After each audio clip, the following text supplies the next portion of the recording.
Alhamdulillah wa salatu wa salamu ala Sayyidina Rasulillah wa ala alihi wa sahbihi wa man wala. Alhamdulillah, assalamu alaikum. First of all, thank all of you for attending and gracing us with your presence. Inshallah, may this be beneficial to all of us. First of all, the tradition of liberal arts is it's seen in the West as a Western tradition. In fact, this is very common. The West, with all its greatness, often co-opts other traditions and then makes them their own. It's very common. English tea is actually from India.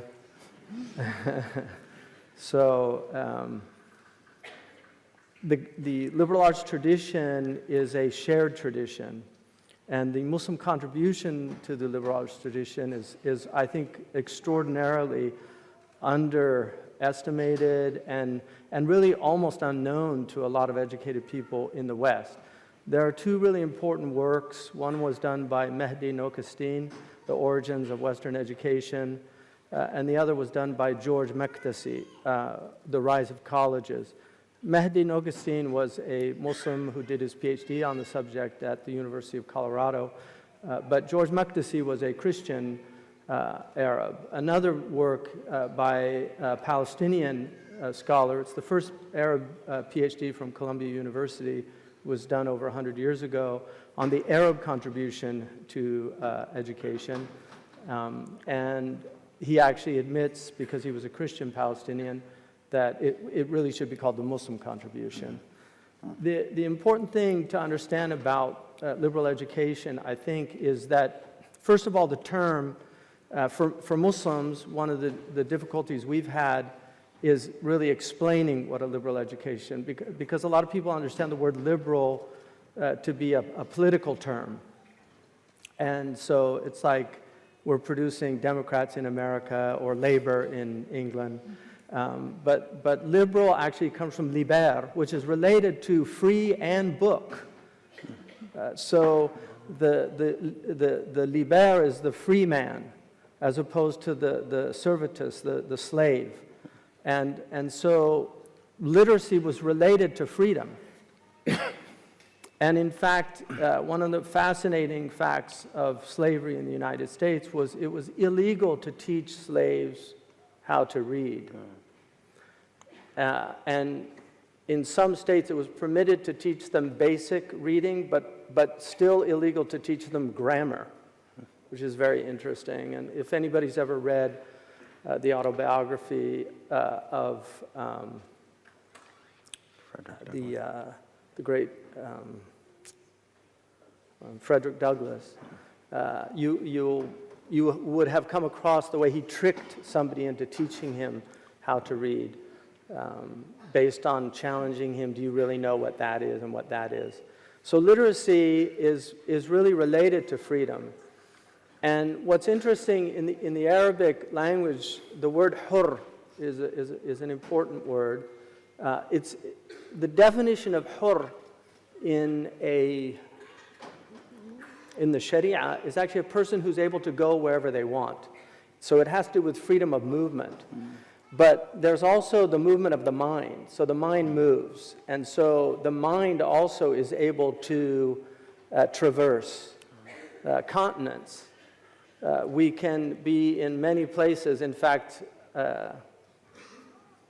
Emily Dickinson talks about there is no frigate like a book to take us lands away. There is no frigate. There's no ship like a book to take us lands away, nor any courser like a page of prancing poetry. This traverse may the poorest take without oppress of toll. How frugal is the chariot that bears the human soul. So somebody can move in their mind, and fikr is the movement of the mind. Tafakkur, something that the Quran calls us to do, tafakkur. So the liberal education was an education that was There's arguments about where it originated. Some I think will say it actually probably originated in Egypt. The Egyptians say Egypt is Dunya, the mother or the matrix of the world. Maybe now it's the grandmother. But in any case, the Greeks developed this, and then when the Muslims became the carriers of civilization, they were, because of the Prophet ﷺ and because of the Quran, the book that the Prophet ﷺ brought us, because of that, they were like bees. They did not distinguish between knowledge. Wherever they saw knowledge, they took it. So they really were like bees. And it's very interesting that the bee is honored in the Quran with a chapter title. And the word used about the bee is wahi. You know, that God, it should have been, one would think, ilham. But Allah used the term that is used for revelation, which is solely for the prophets, with the bee. That Allah, awha rabbuka ila nahli.